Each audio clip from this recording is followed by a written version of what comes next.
your power, hold your power, hold your power. At the length fans will go, no matter the evidence to the contrary, to defend celebrities they love. I mean, there's a reason for this word fans. They're fanatics. I've personally already been threatened multiple times on social media. And when I agreed to pursue this, I expected as much. This isn't my first rodeo. But victims who step forward to have their voices heard should not be subjected to that kind of conduct. They should not be targeted. I want to say this, and I want to be clear about it. Although we are vetting each call as stringently as we can, I always start with a mindset that I believe victims. I believe victims because I understand the tremendous courage it takes to step forward. So if you're watching this, please hear me. If you're out there and you have been victimized, you are not alone. There is a great strength in numbers. You can seek redress. You can obtain justice. We can help you, and we will help you. That being said, as stated, we are vetting every call that we receive. We have had to turn away some. For each, we ask for corroboration. For each, we ask for the identity of witnesses. We also have collected pictures, videos, texts. We check venues, we check dates. We want to corroborate that the claims being made have legitimacy and merit. We have on staff now a former detective from the Major Offenders Unit of Houston Police Department who is helping us vet each claim. We're using our common sense. We're being stringent because, as I said, these are not easy cases. They're very tough. The process is hard, and in some cases, the process is very lengthy. These cases are hard to prove. Many times, it's the victim's word against the alleged perpetrator. Each of these victims will no doubt be publicly attacked by the alleged perpetrators, and in some cases, the general public. The feckless and cowardly keyboard warriors love to attack. We know what we're up against. We did not enter this fray blindly. I wish it was my last such fray. I wish this type of behavior wasn't so pervasive, but it is what it is, so we will press on. As I said, our law firms have been retained by 120 individuals at this point to pursue cases in civil court against Sean Diddy Combs. You should know, in this group, it is evenly divided between males and females. There are 60 males and 60 females who have joined us to pursue these claims as plaintiffs. In this group, 62% identify as African American, 30% are white, and the remainder are Hispanic or Asian. The victims are from more than 25 states. The majority are from California, New York, Georgia, and Florida. I don't want to focus on the ages of these victims. When we talk about the ages of the victims when the conduct occurred, it's shocking. Our youngest victim at the time of the occurrence was 9 years old. We have an individual who was 14 years old. We have one who was 15. 25 of the 120 individuals who are plaintiffs in these cases were minors at the time of the acts complained of. The time frame of the acts complained of is very wide. The conduct at issue spans from the years 1991 all the way till this year, 2024. If you wonder why there are so many alleged victims, that's your answer. We're talking about more than 25 years of this type of conduct. Now, although most of the victims who have stepped forward were victimized after 2015, this has been going on for a very long time. Now, when you think about the fact that some of this conduct occurred 25 years ago, and you wonder why would it take somebody so long to step forward, I want to remind you that many states in the United States have recognized that it's very difficult for a victim to step forward and to make these types of allegations when something very terrible has happened to them. I'll use New York, the state of New York, as an example. The state of New York has specific statutes in place that revive claims that are even claims that would typically be not able to be brought, that it revives such claims and they can be brought even 25 to 30 years later. Because there's a recognition there in New York and California and other states that it's very difficult for a victim to come forward. And I would respectfully suggest the only reason many of these people are coming forward because they see other victims coming forward. And it gives them some comfort that, hey, I won't be the only one. And I expect more victims will come forward. You know, there's an old saying that says, a lie has great speed, but truth has endurance. The acts complained of in these cases that we're going to file occurred primarily in New York, either Manhattan or the Hamptons, or occurred in California, primarily in Los Angeles, or in Florida, primarily in Miami. Most of these events and incidents occurred at parties, typically after parties, or album release parties, New Year's Eve parties, 4th of July parties, something they called a puppy party, the all-white party, although several of these events occurred at auditions. Many times, especially young people wanting to break into the industry, were coerced into this type of conduct in the promise of being made a star, or in the promise of having Sean Combs listen to their tape or even let them read for Sean Combs. You should know that some of this behavior occurred at well-known venues in New York City. Some of this behavior occurred at private residences of people that we all know. Some of this behavior occurred at hotels that we're all familiar with. You should know that more than 55% of the victims filed reported this conduct to either the authorities, that is the police, or to hospitals. We're in the process of collecting with our team assistants medical records, reports that were made to the authorities, and I've already said that some of the individuals in this group did in fact talk to the FBI. You should know that several of the individuals, and when I say several, I mean many, who did in fact seek medical treatment were drug tested, and drugs were found in their system, weird drugs that you probably never heard of. One in particular that continues to pop up is a drug called exual or trank, which based on our research is known as a horse tranquilizer. Now, there's been a lot of reports that we're filing a class action. This is not a class action. Class action is when one or two people file a case on behalf of a group of people. That's not this. These cases will be individual cases. Each case will live and die on its own merit. These cases will be filed individually, one plaintiff against whoever the defendants were involved in the case. Each case may be filed in one venue like California, another case may be filed in New York. One case may sue just Sean Combs, but multiple other people. One case may sue a range of people. I would expect most, though, to be filed, as I said, in New York and Los Angeles. Now, I know this. Many of you came here thinking or hoping or perhaps believing that I may start naming names. Well, that day will come, but it won't be today. The day will come when we will name names other than Sean Combs, and there's a lot of names. It's a long list already. And of course, I already know who some of these individuals are, but because of the nature of this case, we're going to make damn sure that we're right before we do that. But the names that we're going to name, assuming that our investigators confirm and corroborate what we've been told, are names that will shock you. These are individual cases. There are indeed other perpetrators involved. They will be revealed when that particular individual case is ready to be filed. They already know who they are. And I'm talking here about not just the cowardly but complicit bystanders. That is, those people that we know watched this behavior occur and did nothing. And I'm talking about the people that participated, encouraged it, egged it on.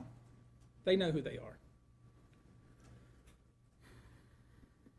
I call them the facilitators of foul play, willing participants in vile conduct. As we identify them, each will be part of this case as defendants. These defendants will not only include individuals, but would also include corporate entities who ultimately profited off of this culture and behavior. I'm looking at banks, pharmaceutical companies, hotels. We know that many of these individuals were paid cash. We know that many of these individuals involved, whether they were the ones being assaulted and abused or they're witnessing other people being assaulted and abused and then paid and threatened and told to leave. Typically paid 10 grand in cash and told to leave.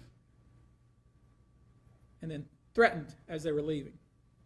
So in addition to Sean Combs, you should know the defendants in these cases we're going to file will include anyone, of course, who engaged in the assault or exploitation, anyone who participated in such in any way, anyone who encouraged or facilitated this conduct, anyone who was in the room and watched it happen but made no effort to stop it, any venue or venue owner who was aware of what was going on but failed to stop it, any individual or entity who knew about the conduct and benefited from it but did nothing to report it or stop it, and any individual or entity who covered it up or helped cover it up.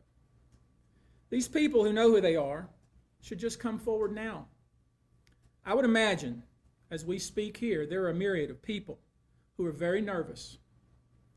You can't hide skeletons in the closet forever. I would expect there are many people out there right now who are desperately searching their memories as they delete their texts and data. Now, although these are, in fact, individual cases, there is a common theme, an MO, if you will. Typically, the victim is lured into a situation where he or she is given a drink. Typically, that drink, reported by these victims, is apparently laced with something. Once that drink takes effect, the perpetrators perform all kinds of sexual acts on the victims, many times passing him or her around as other people watch and enjoy the show, and then leave the victim ashamed, confused, injured, and wondering what happened. When the victim reaches out, he or she is told not to say anything. Sometimes there are threats of physical violence or financial repercussions or bodily harm. The claims we intend to bring will include the following: violent sexual assault or rape, sexual abuse, facilitated sex with a controlled substance, false imprisonment, compelling prostitution, sexual misconduct, dissemination of video recordings, false imprisonment, sexual abuse of minors. Given the large volume of cases, and given our other docket obligations, and given the fact that we want to be sure when we file these cases that they are fully vetted, I expect we'll start filing these cases against Sean Combs and other perpetrators within the next 30 days. Now, it's rare, sexual abuse, sexual exploitation, this type of activity is pervasive in our society, and it's rare we get a chance where we can really focus on this as a country and really focus on this about how pervasive this is and what we as collectively can do about it. So I thought I'd take this opportunity before I go into some of the individual cases and talk about some of the individual claims being made and so you'll get a sense of what this 120 people group looks like individually. I want to bring forward Carrie Paul. She's a national victim advocate who helps victims who have been victimized by this type of conduct. And she has some important words, and I hope you'll pay close attention. I think it's important that you hear from her.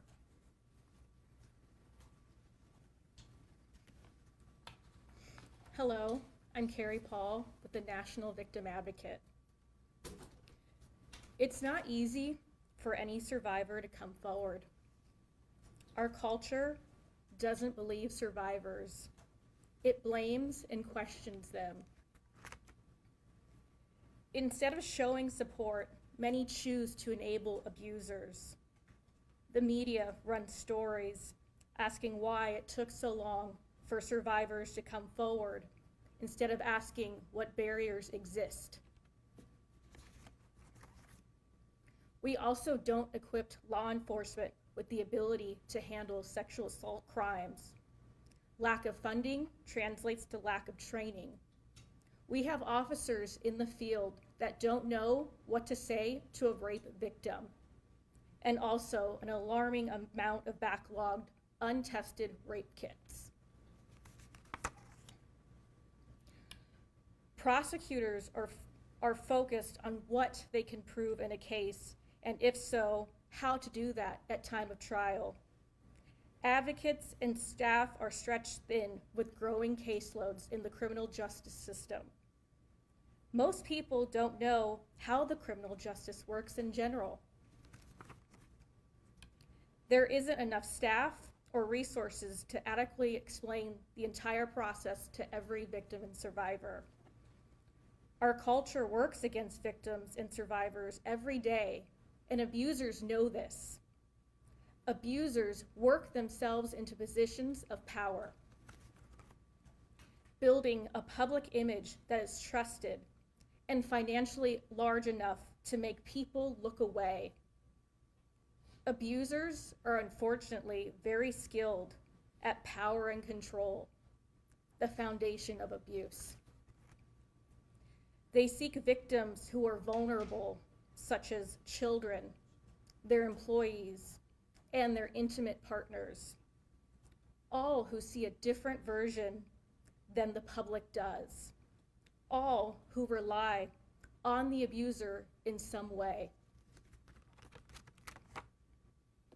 And for those that do come forward and aren't believed, face questions like, are you sure it happened that way? Were you drinking? What were you wearing? All of this creates an environment that enables abusers to continue abusing them and future victims. To the survivors that have come forward despite not being believed at some point in time, your courage is like nothing we have seen before. We thank you for coming forward for yourself and all survivors. And lastly, I want all survivors that are watching this to know we believe you and we support you. Thank you.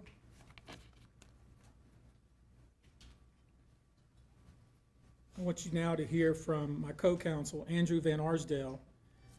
We've created a sexual abuse hotline, and I want him to visit with us just a few moments about how that works and the kind of volume of calls we've received. Thank you, Tony. Like Tony said, my name is Andrew Van Arsdale. I'm the managing partner of ABA Law Group. We have offices in California, Montana, and North Carolina. To build off of what you just so well said, it's very hard to come forward. And given what we've experienced the past 10 days is really unprecedented in my career, at least. We represent thousands of survivors of abuse.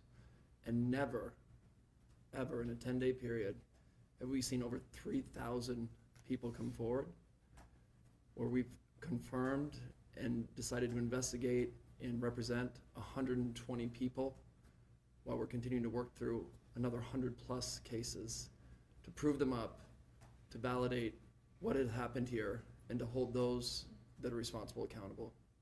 And so like Tony said, we've set this up. It's 1-800-200-7474. I have a team of people standing by literally. If you know that this happened to someone and you have information about it, please contact us. If this happened to you, come forward. There's attorney-client privilege here. What you tell us is in confidence. Yes, we'll have to go out and build your case, but we will protect you. And the other thing that I want to say is the pattern and practice of this, again, is unprecedented. Over 30+ years of the same sort of events happening, people thrust into the circle reportedly, and horrible things happening to them as a result. And from talking to these people that have come forward these past 10 days, I can tell you unequivocally that because the federal government did what it needed to do and indicted this man, that they put him in jail and a judge kept him in jail, they tell me directly, this validates my feelings. For so long, I thought it was my fault. What is it about me that put myself in that scenario? What was I wearing at the time? What did I do to be subjected to such horrific treatment at these people that I was trying to trust? Well, we know now it was not your fault. You were victimized by a group of powerful people that operated for 30 plus years, taking advantage of their wealth and the power that they held within the music industry. So again, thank you to every single person that has come forward and contacted our office over the past 10 days. If you or someone you know suffered the same sort of treatment, please contact us at the number behind me and we will help you. Thank you. I think it speaks to how important this issue is in the United States and frankly internationally, that we have reputable people here that want to provide kind of information that I think victims need to hear, witnesses need to hear, the public needs to hear. Let me introduce to you now Olivia Rivers from the Texas Association Against Sexual Assault, and let her visit with you a few moments about these types of cases. Thank you. Good afternoon, everyone. My name is Q Olivia Rivers. I am just served my 6th year as the board chair for the Texas Association Against Sexual Assault. I'm also the CEO for the Bridge Over Troubled Waters, which is a local rape crisis center here in the Houston area. So thank you for being here as we address these heinous crimes. Sexual assault is not just a crime of violence against the body. It's an assault on the very essence of human dignity and safety. It shatters lives, it destroys confidence, and all too often, it leaves survivors feeling like they are voiceless, isolated, and vulnerable. The reality for many survivors is that coming forward to report their assault is one of the most difficult and daunting tasks that they will ever have to do. And for some, it may take days, months, or even years to speak up, if they ever do. The reasons for this have been mentioned, but include the fear of being disbelieved, being blamed or judged, and of course, retaliation. The trauma of the assault itself being compounded by the trauma of the criminal justice process, where survivors must relive their experience in order to seek justice. And these feelings and fears are further exacerbated when the allegations are against prominent figures in the entertainment industry or Hollywood. Cases involving powerful figures often attract significant media attention, which can deter victims from coming forward due to fear of public exposure or scrutiny. The intense focus on these high-profile cases can make survivors feel that their personal lives are being put under a microscope, causing further emotional distress. These allegations mentioned here today, as reported, reflect deeply troubling claims that deserve thorough investigation, and no individual, regardless of their stature, is above the law or public accountability. Sadly, the statistics paint a very disturbing picture. According to the National Sexual Violence Resource Center, 1 in 3 women and 1 in 6 men will experience some form of sexual violence in their lifetime. In the U.S. alone, there are approximately 463,000 victims of rape or sexual assault every year, and these numbers barely scratch the surface, as sexual violence remains one of the most underreported crimes. But the numbers that follow tell an even more troubling story. Only about 23% of sexual assaults are reported to law enforcement.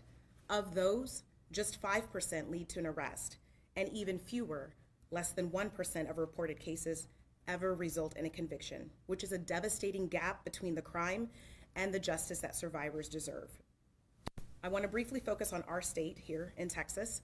According to the Texas Association Against Sexual Assault, 6.3 million Texans, men and women, will experience some form of violence.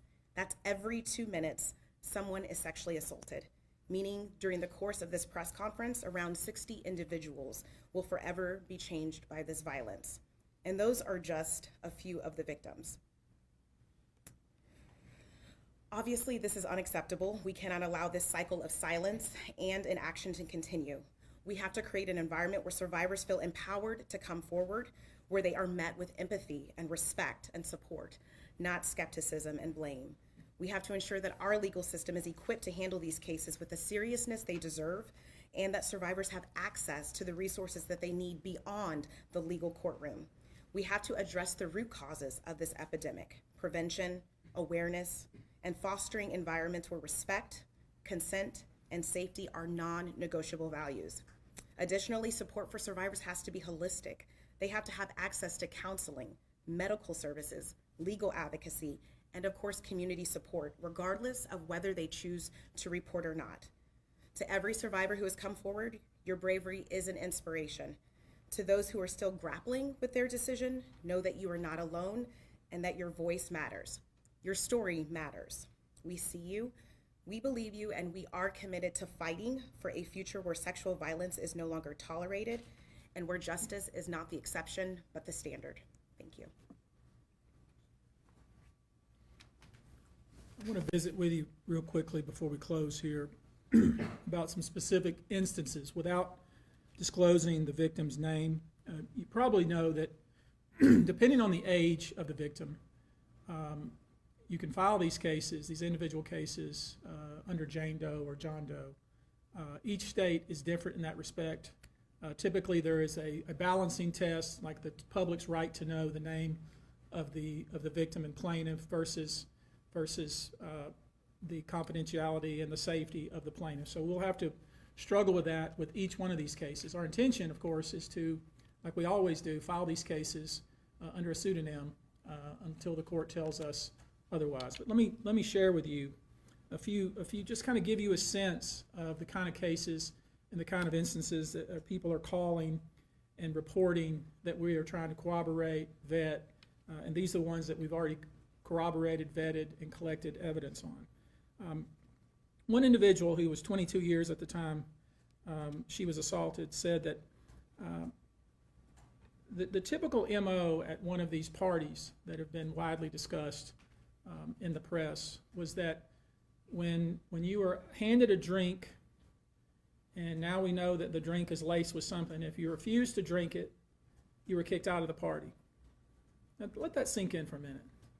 I mean, the admission to this party was that you had to drink the chosen drink that was handed to you, and now we know that in most cases, I would say 90% of the cases, these individuals were drugged with some sort of drug. That was kind of the MO.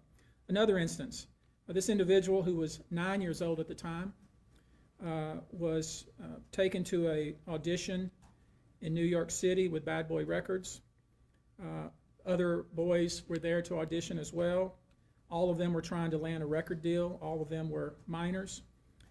This individual was sexually abused, allegedly by Sean Combs and several other people at the studio in the promise to both his parents and to him himself of getting a record deal. Another instance, another minor, told allegedly by Sean Combs that he would make him a star, but he needed to visit with him in private about it, away from his parents. Once they were in a private area, allegedly Mr. Combs made the victim perform oral sex upon him. Another incident, an individual 15 years old at the time, flown to New York City to attend a party, was drugged, and then taken into a private room, allegedly in the presence of Mr. Combs, where this female individual, minor, was raped, and then other individuals took turns raping her. Another individual, 26 at the time of the occurrence, was picked up allegedly by Mr. Combs and several other people in a black SUV from the airport, was given one drink in the SUV, and then literally woke up the next day not knowing what had happened, but with pain and damage to both her vagina and her anus, where she then went to the hospital. She was missing her underwear and her shoes.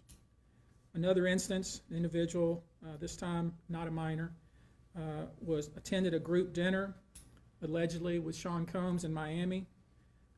She wasn't drinking because she was pregnant. but whatever she drank at the table, apparently, at least according to her, was laced with something. She blacked out, and she woke up in the same bed, again, allegedly, with Mr. Combs in his mansion in Miami. Her vagina and her anus were torn and sore.